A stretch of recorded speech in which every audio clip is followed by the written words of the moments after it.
Week-end, Pierre de Villeneuve. Avec à mes côtés jusqu'à 20h, la députée Modem Isabelle Floren, l'essayiste Maxime Yeddo, le journaliste de Marianne Louis aux Alters et le chef du service politique d'Europe 1, Louis de Ragnel. À droite, puisqu'on vient de parler des soutiens à Nicolas Sarkozy, eh bien, la famille politique des LR continue de se fissurer. Pas de primaire, ça c'est acté. Trop de dégâts en 2016, alors chacun y va à sa façon, avec sa casaque, un peu comme au tiercé, en commençant par celui qui est en tête des sondages. Pour l'instant, Xavier Bertrand, et on va en parler des sondages dans un petit moment, le président des Hauts-de-France juge qu'il est le seul à pouvoir battre Emmanuel Macron et Marine Le Pen.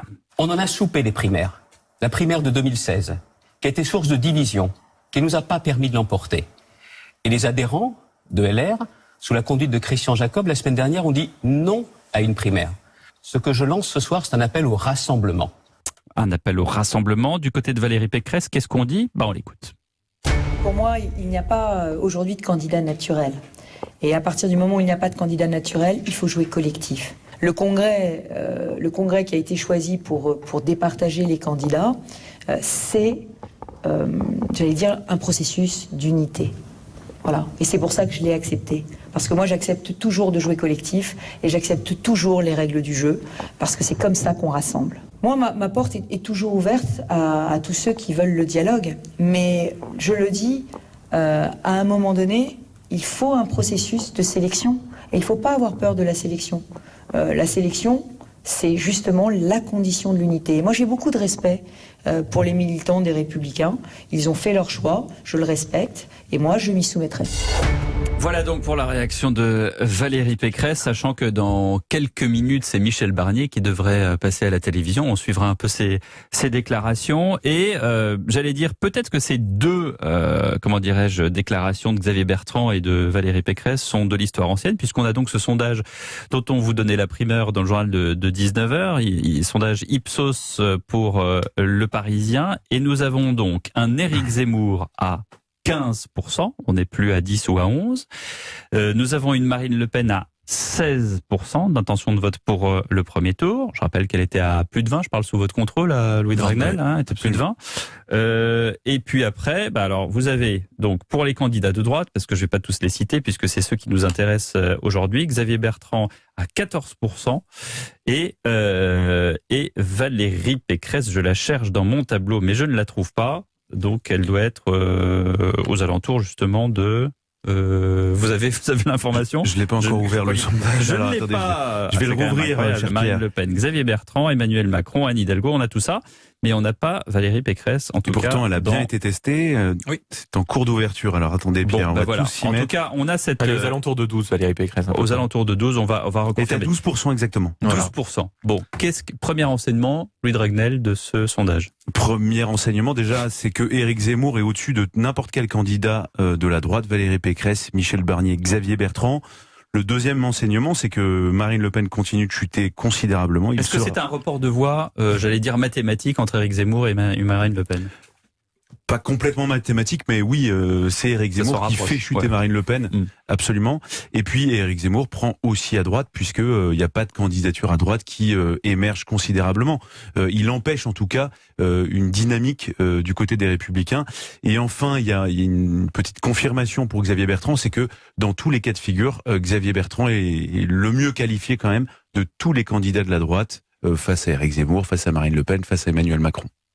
Louis aux Alters.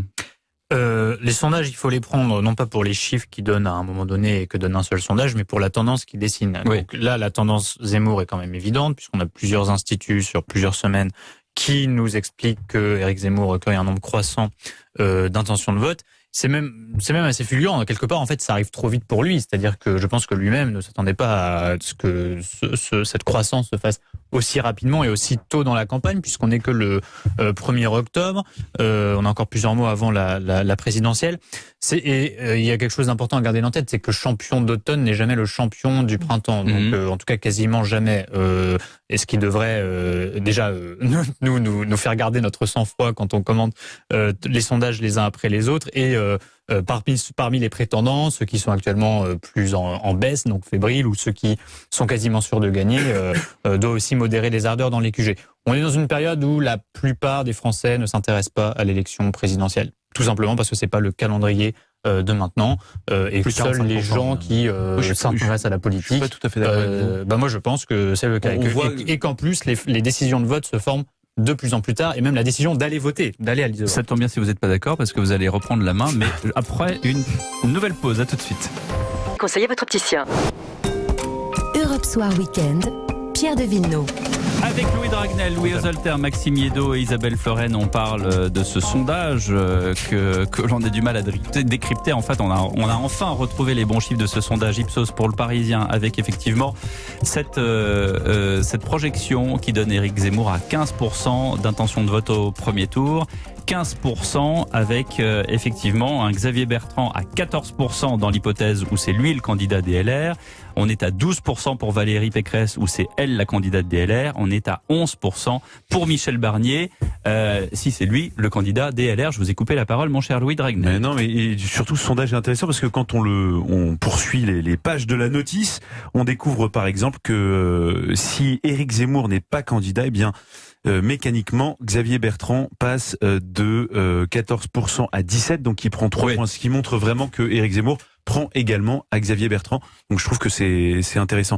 Ensuite, Louis Osolter disait tout à l'heure que les Français ne s'intéressent pas aujourd'hui à la politique. La plupart des Français. Eh bien moi, je ne le pense pas. Je constate des records d'audience pour certaines émissions politiques.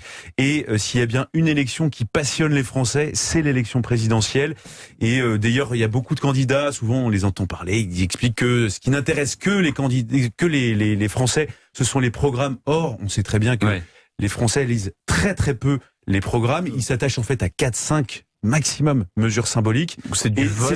C'est pour l'incarnation. C'est pour l'incarnation. Exactement. Et c'est ce qu'Éric Zemmour a très très bien compris. Il y aura sans doute peut-être pas de programme, ou alors le programme ce sera une annexe d'un discours, un peu comme Emmanuel Macron l'avait fait aussi pour sa campagne de 2017. Éric Zemmour, il veut préempter 4-5 thèmes et les imposer et faire en sorte que tout le monde débatte par rapport au thème que lui a choisi. Vous aurez remarqué qu'à la dernière élection présidentielle américaine, Joe Biden n'avait pas de programme, ou alors c'est arrivé extrêmement tard. Absolument, cher Pierre. Sur le sondage que vous mentionniez, Louis Dragnel, dans l'hypothèse où il n'y a pas de candidature d'Éric Zemmour, effectivement, on retrouve un Xavier Bertrand à 17%, mais on retrouve une Marine Le Pen à 25% et qui équivaut au score que ferait Emmanuel Macron à 25% également. Donc on retrouverait, j'allais dire... Ex-aequo, Emmanuel Macron, Marine Le Pen. Exactement ce qu'on disait il y a quelques mois avant la sortie d'Éric Zemmour. Et ça c'est très intéressant, ça montre quand même que, vous savez, tout le monde explique que Marine Le Pen est en chute depuis quelques semaines, mais ça montre que son potentiel électoral reste quand même très puissant. Ex-aequo potentiellement avec Emmanuel Macron. Ça veut dire que si vous avez des gens qui sont prêts à voter pour elle, leur intention est quasiment intacte s'il n'y avait pas la candidature d'Éric Zemmour. Maxime Yedot. Mais ce sondage montre malheureusement un petit phénomène qu'on voit depuis quelque temps, c'est-à-dire la chute de la droite dans tous les cas, même si Xavier Bertrand arrive à se hisser en troisième homme, mais bon, ce qu'on lui a rappelé très justement hier dans un journal télévisé, c'est-à-dire qu'il n'est quand même pas crédité régulièrement au second tour, il n'est pas l'homme qui peut affronter Emmanuel Macron, et puis il y a quand même un énorme défaut d'idées à droite. Je veux dire, ils ont eu un boulevard depuis 5 ans, ils étaient censés, oui, un peu partout, d'accord, mais encore un peu plus à droite. Donc vous ne croyez pas, Maxime, vous croyez pas au calendrier, c'est-à-dire vous dites pas du tout. On est le 1er octobre, donc le 1er décembre, peut-être que Zemmour sera à beaucoup plus que 15%. Ah mais peut-être qu'il sera beaucoup plus à 15%. Ce que je veux dire, c'est que je suis navré de l'état de la droite. Ils ont eu un boulevard pendant 5 ans, il y avait des sujets d'opposition majeurs avec Emmanuel Macron. On sort d'un an et demi de Covid où il y avait énormément de choses à proposer sur l'éducation, sur l'économie. On voit encore aujourd'hui que avec les chèques réguliers que fait Emmanuel Macron, qui se compte en milliards,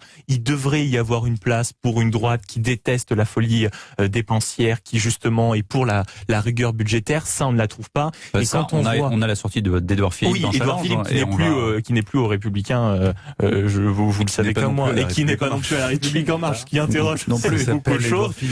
Donc, et la façon dont la droite est obligée en quelque sorte de se rattraper sur certains thèmes que met en avant Éric Zemmour, ça me pose énormément de questions et ça traduit de toute façon. Éric Zemmour, qui se dit d'ailleurs l'héritier du RPR et qui n'a pas manqué également d'apporter son soutien à Nicolas Sarkozy. Exactement, mais Éric Zemmour a tous les bons points pour l'instant, dans le sens où il n'a pas de passé politique, donc il peut se vanter d'avoir toujours dit la même chose et donc d'être fiable à ses idées. Il ne s'est jamais engagé, donc il peut très bien promettre de faire ce qu'il dit et de dire ce qu'il fait.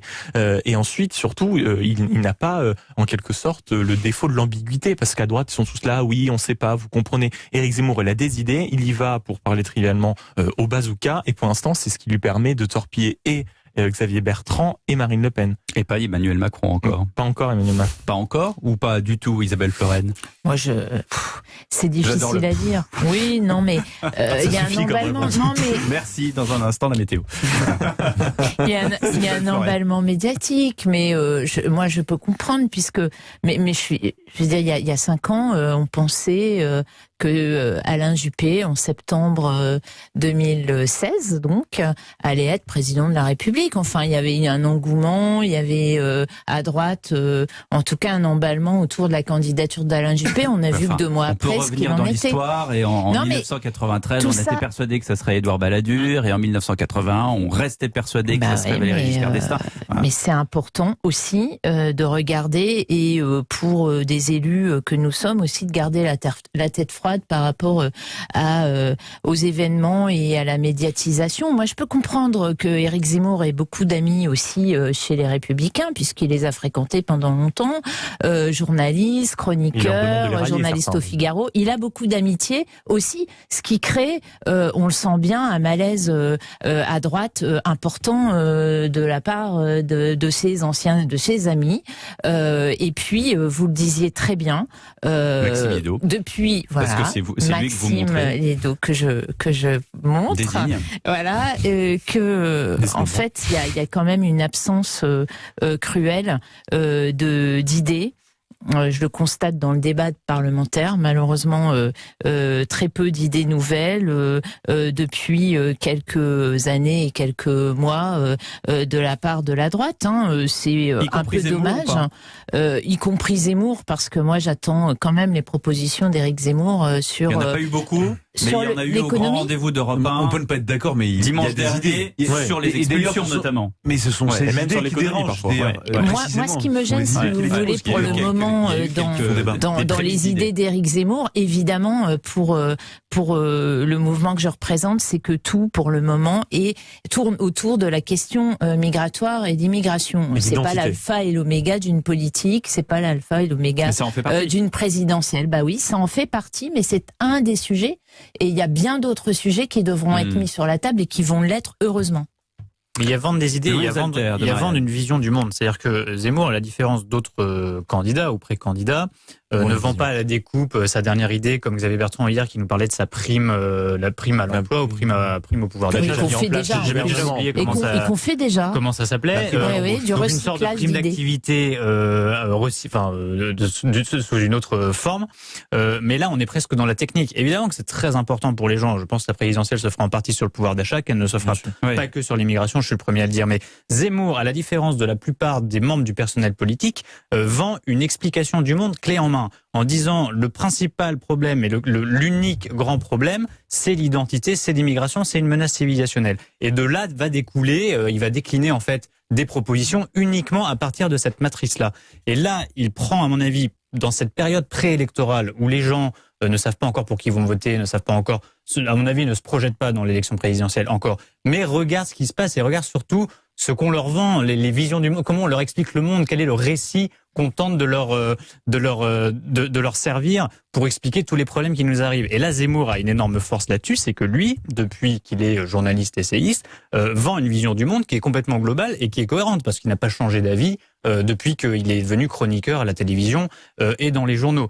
Effectivement, se posera pour lui la question du passage, non pas à l'élaboration d'un programme. Je suis d'accord avec Louis Dragnel, ça se joue pas sur des programmes. Personne n'avait lu le programme de Macron. D'ailleurs, on a découvert après son élection qu'il y avait des choses dont on n'était pas au courant. C'était marqué, mais personne ne l'avait lu. C'est quelques mesures phares, typiquement la taxe d'habitation, qui avait beaucoup marqué les esprits quand Emmanuel Macron a fait campagne. Dédoublement des classes. Le dédoublement des classes, des choses qui sont identifiables, qui sont palpables, qui sont des mesures phares. Ça, Éric Zemmour ne l'a pas encore. Il le prépare sans doute. Il n'est sans doute pas le moment de le dégainer. Mais j'attends de voir comment il décline une vision du monde qui est effectivement, qui est assez obsessionnelle et qui va me rassembler autour d'un problème unique. Il sait la vendre de façon cohérente. Je ne sais pas encore comment il décline des mesures identifiables et palpables en fonction de ça. Louis Osalter, Isabelle Florennes, Maxime Edo et Louis Dragnel sont là jusqu'à 20h. Dans un instant, on parle d'Édouard Philippe et de Lionel Messi. Cherchez l'erreur, à tout de suite.